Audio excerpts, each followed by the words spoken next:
যারা আছেন আমাদের সাথে, তার সকলকে অনেক অনেক ধন্যবাদ এবং অভিনন্দন।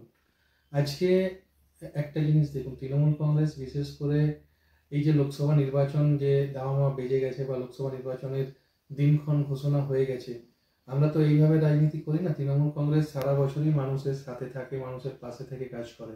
তাই শুধু নির্বাচন বলে নয়, আমরা সারা বছরই মানুষের পাশে থাকি। তাই নির্বাচনের জন্য যে আলাদা কোনো প্রস্তুতি বা নির্বাচনের জন্য তৈরি হওয়া, এই বিষয়টা আমাদের দরকার হয় না। এটা মূলত যারা সোশ্যাল মিডিয়ায় মানুষের সাথে থাকে, যারা ফেসবুকে মানুষের সাথে সাথে থাকে, যারা হয়তো নিজেদের আইটি সেলের মাধ্যমে বিভিন্নভাবে ভুল বোঝানোর চেষ্টা করে, তাদের জন্য প্রস্তুতি লাগে। আমরা সারা বছরই মানুষের পাশে থেকে কাজ করি বলে আমাদের আলাদা কোনো প্রস্তুতির দরকার হয় না। আচ্ছা, প্রচুর প্রকল্প সাধারণ মানুষের জন্য হয়েছে, তারপরেও 2021-এ আপনাদের জেলার তৃণমূল কংগ্রেসের এরকম ভরাডুবি, বলতেই পারি আমি, ভরাডুবি কেন হলো?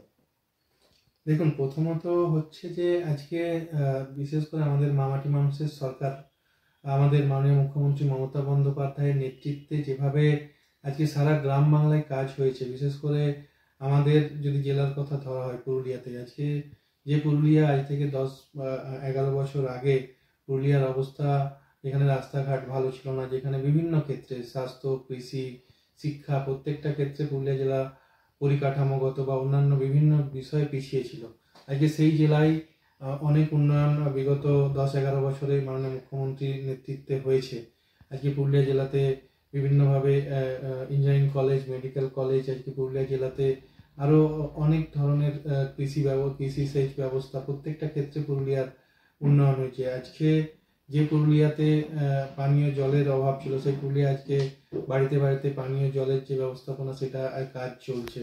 তাই কাজ আমাদের অনেক হয়েছে, কিন্তু কিছু ক্ষেত্রে বিজেপির যারা মানুষজন, বিজেপির যারা লোকজন আছে, তারা মানুষকে বিভিন্নভাবে ভুল বুঝিয়ে এবং কিছু কিছু ক্ষেত্রে তারা বাড়িতে বাড়িতে গিয়ে, আজকে যেমন এই যে আমরা যেটা বলি যে 100 দিনের কাজের টাকা যেটা আটকে রাখা হয়েছে, এই 100 দিনের কাজের টাকা বা আবাস যোজনার টাকা যেগুলো আটকে রাখা হয়েছে, এগুলো সেই সময় বিজেপি একটা ভুল প্রচার করেছিল মানুষের মধ্যে, এবং আজকে সেই ভুল কিন্তু মানুষের কেটে গেছে। তাই হয়তো বিগত দিনে কিছু কিছু ক্ষেত্রে আমাদের ফল খারাপ হয়েছিল, কিন্তু পঞ্চায়েত নির্বাচন যে পেরিয়েছে, পঞ্চায়েত নির্বাচনে আপনারা দেখেছেন যে আমাদের জেলাতে 170টা গ্রাম পঞ্চায়েত আছে।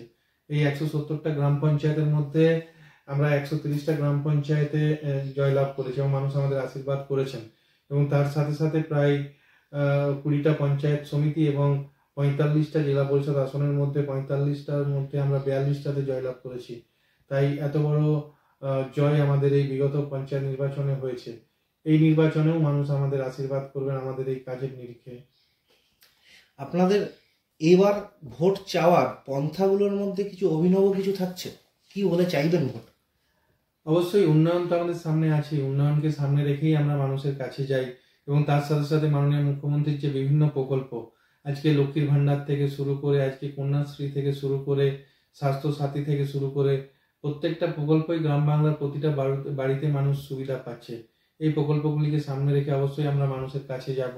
এই এছাড়াও অভিনব বলতে আজকে পুরুলিয়া জেলা, বিশেষ করে আমরা যে কথাটা আমি বলছিলাম যে 10-11 বছর আগে পুরুলিয়া কি ছিল, আর এই বিগত 10-11 বছরে যে পরিবর্তন পুরুলিয়া জেলাতে হয়েছে, সেটা কিন্তু মানুষ দেখেছেন। এবং তার সাথে সাথে আজকে বলা যায় যে বিজেপির যিনি সাংসদ 5 বছর এখানে ছিলেন, সেই সাংসদ কিন্তু 5 বছর তাকে এই পুরুলিয়া তার এলাকায় দেখা যায়নি, সাংসদ এলাকায় দেখা যায়নি।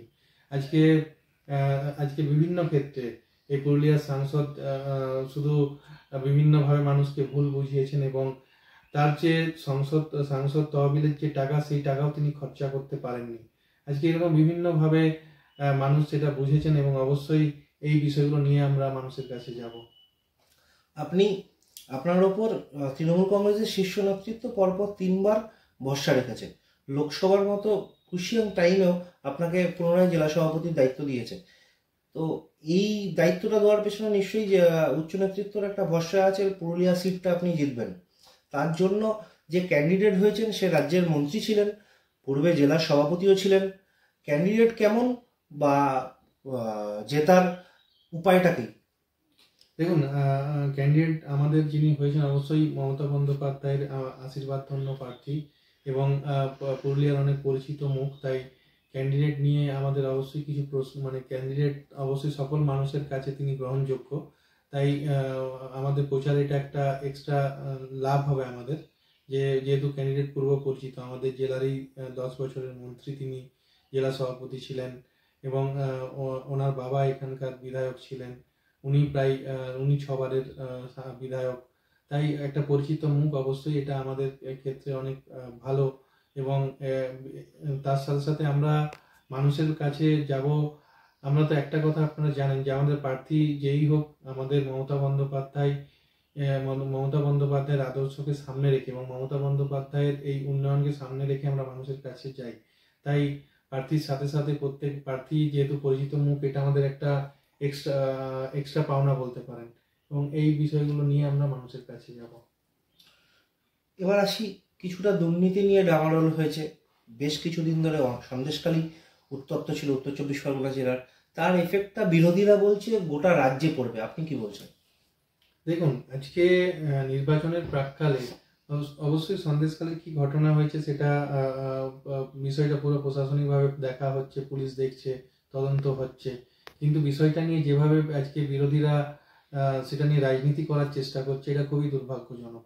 আজকে যেখানে একটা ঘটনা, এতগুলো ব্লকের মধ্যে একটা ঘটনা সন্দেশখালীতে ঘটেছে, এবং এটা নিয়ে একটা মিডিয়া থেকে শুরু করে প্রত্যেকটা ক্ষেত্রে বিরোধীরা যেভাবে তুলে ধরার চেষ্টা করছে, আজকে এটা আমাদের রাজ্যের বাইরে গিয়েও আজকে একটা মানে রাজ্যের একটা নাম অন্যান্য জায়গাতে গিয়ে খারাপ করার একটা চেষ্টা হচ্ছে। আজকে অন্যান্য রাজ্যেও এটা নিয়ে আলোচনা হচ্ছে একটা বিষয়কে নিয়ে, কিন্তু বাস্তবটা অবশ্যই সেটা তো সেখানে যাদের নামে অভিযোগ আছে তাদেরকে অ্যারেস্ট করেছে পুলিশ, এবং তার সাথে সাথে তদন্তও চলছে, এবং যদি সেখানে কোনো ঘটনা ঘটেছে সেটা অবশ্যই ইনকোয়ারি করা হচ্ছে, এবং যদি সেটা সত্যতা হয় তার ব্যবস্থা পুলিশ নেবে বা প্রশাসন নেবে। কিন্তু এটাকে বিরোধীরা যেভাবে রাজনৈতিক রং দিচ্ছে, এটা খুবই দুর্ভাগ্যজনক। সম্প্রতি মুখ্যমন্ত্রী মমতা বন্দ্যোপাধ্যায় তার নিজের বাড়িতে পড়ে গিয়ে মাথায় চোট পেয়েছে, এমনটা জানা যাচ্ছে বিভিন্ন সংবাদ মাধ্যমের সূত্রে, বা আপনাদের তৃণমূলের এক্স হ্যান্ডেলের থেকেও টুইট করে জানানো হয়েছিল। এই দুর্ঘটনাটাকে নিয়ে বিজেপি বা বিরোধীরা অনেক রকম ব্যঙ্গ করছে, এটাকে কেমনভাবে নিচ্ছেন? দেখুন, আজকে যে রাজনীতি পশ্চিমবাংলায় শুরু হয়েছে, একটা ন্যাক্কারজনক রাজনীতি, যেখানে একজন আমাদের পশ্চিমবাংলার মাননীয় মুখ্যমন্ত্রী, যিনি একজন মহিলা, তিনি আজকে সবাই দেখতে পাচ্ছে যে তিনি আহত হয়েছেন পড়ে গিয়ে, এবং সেটাকে বিভিন্নভাবে বিরোধীরা, বিশেষ করে বিজেপি, একটা ব্যঙ্গ করার চেষ্টা করছে। এটা সত্যি খুবই ন্যাক্কারজনক রাজনীতি, এবং এর জন্য আমরা ধিক্কার জানাই এই ধরনের রাজনীতিকে, যেখানে একটা প্রায় 70 বছর বয়স, প্রায় 70 ঊর্ধ্বের মহিলা, যিনি পশ্চিমবাংলার মুখ্যমন্ত্রী, তার বিরুদ্ধে এই ধরনের একটা কুৎসা, এই ধরনের একটা ব্যঙ্গ ভাব যেটা বিজেপি করছে, এটা খুবই দুর্ভাগ্যজনক। এবার লাস্ট আপনাদের যে সভাটি হলো, জনগর্জন সভা, এখান থেকে একেবারে চমক হলো, 42টা আসনেরই ক্যান্ডিডেটের নাম ঘোষণা হলো। প্রতিবার দেখা যায় প্রথা অনুযায়ী মুখ্যমন্ত্রী মমতা বন্দ্যোপাধ্যায় কালীঘাটের সংলগ্ন অফিস থেকে ঘোষণা করে। এবার সাধারণত দেখা গেল অভিষেক বন্দ্যোপাধ্যায়কে ফ্রন্টে এসে 42জন ক্যান্ডিডেটের নাম ঘোষণা করতে, এবং তাতে দেখা গেল যেমন বয়োজ্যেষ্ঠ রাজনীতিবিদরাও রয়েছে, সেরকম একদম ইয়াং জেনারেশন দেবাংশুর মতো লোকেরাও রয়েছে। এটাকে কি বলবেন, কিরকম ব্যাপারটা হলো? দেখুন, বিষয়টা অবশ্যই অভিষেক বন্দ্যোপাধ্যায় দলের সেনাপতি হিসাবে কাজ করছেন, এবং আমরা দেখেছি যে নবজোয়ার থেকে শুরু করে প্রত্যেকটা ক্ষেত্রে আজকে পঞ্চায়েত নির্বাচনের আগে তিনি যেভাবে কাজ করেছেন, সারা বাংলার আমাদের দলের যে সংগঠন, সেই সংগঠনের রাজ তিনি যেভাবে ধরেছেন, আজকে প্রত্যেকটা ক্ষেত্রে কিন্তু সংগঠন অনেক চাঙ্গা হয়েছে। বিশেষ করে 2018 পর থেকে, যেখানে পঞ্চায়েত নির্বাচনে অনেক জায়গাতে ফল খারাপ হয়েছিল, 19-এ লোকসভা নির্বাচনে ফল খারাপ হয়েছিল, তারপর যে নির্বাচনগুলো পেরিয়েছে, আজকে পৌরসভা নির্বাচন, পঞ্চায়েত নির্বাচন, সেখানে সংগঠনের হাল ধরে তিনি সম্পূর্ণভাবে সেনাপতির একটা যে কাজ, সেই কাজটা তিনি করে গেছেন, এবং আমরা এই নির্বাচনেও দেখতে পাচ্ছি তিনি যেভাবে হাল ধরেছেন। অবশ্যই লোকসভা নির্বাচনেও আমরা সাংগঠনিকভাবে একসাথে সবাই মিলে কাজ করে ভালো ফল করতে পারবো। আর বেশি প্রশ্নে যাচ্ছি না, সর্বোপরি আপনার জেলাবাসীদের উদ্দেশ্যে কি বার্তা দিতে চাইবেন? আমাদের জেলাবাসীর উদ্দেশ্যে আমি একটাই বার্তা, যে আমরা যেভাবে জেলাকে একটা সাজানোর চেষ্টা করা হচ্ছে আজকে, জেলা আমাদের পুরুলিয়া জেলা যেটা একটা পিছিয়ে পড়া তকমা ছিল, সেই তকমা অনেকাংশে মুছে গেছে। আজকে পুরুলিয়া জেলা বিভিন্ন ক্ষেত্রে এগিয়ে গেছে। আজকে শিল্প বলুন, আজকে রঘুনাথপুরে যেভাবে আপনারা জানেন যে শিল্প নগরী তৈরি হচ্ছে, আজকে জঙ্গল সুন্দরী কর্মনগরী যেটা রঘুনাথপুরে তৈরি হচ্ছে, এবং অনেক বড় বড় ইন্ডাস্ট্রি সেখানে আসছে, অনেক বেকার ছেলেদের সেখানে কাজের একটা কর্মসংস্থানের ব্যবস্থা হবে।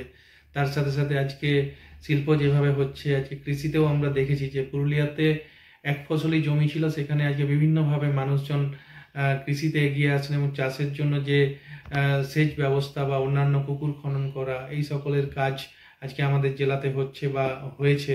আজকে তার সাথে সাথে শিক্ষার ক্ষেত্রে পুরুলিয়া অনেক এগিয়ে গেছে। আজকে পুরুলিয়া জেলাতে ইউনিভার্সিটি তৈরি হয়েছে, পুরুলিয়া জেলাতে আজকে মেডিকেল কলেজ তৈরি হয়েছে, বিভিন্ন জায়গাতে শিক্ষা ব্যবস্থাটাকে আরো মান যাতে উন্নত করা যায় সেই জন্য বিভিন্ন ব্যবস্থা করা হচ্ছে। আজকে এরকম কারিগরি শিক্ষাতে উন্নীত করার জন্য অনেক আইটিআই কলেজ হয়েছে, পলিটেকনিক কলেজকে আরো উন্নতিকরণ করা হয়েছে। এরকমভাবে আজকে পুরুলিয়া যে এগিয়ে যাচ্ছে, আমি আমাদের জেলার বাসীর কাছে একটাই আবেদন করব, আপনারা আমাদের পাশে থাকুন। আগামী দিন আরও যাতে আমাদের জেলা এগিয়ে যায় এবং আমাদের জেলাকে একটা মডেল জেলার যাতে রূপ দিতে পারি, সেই লক্ষ্যে আমরা কাজ করছি, এবং আপনাদের সহযোগিতা অবশ্যই দরকার।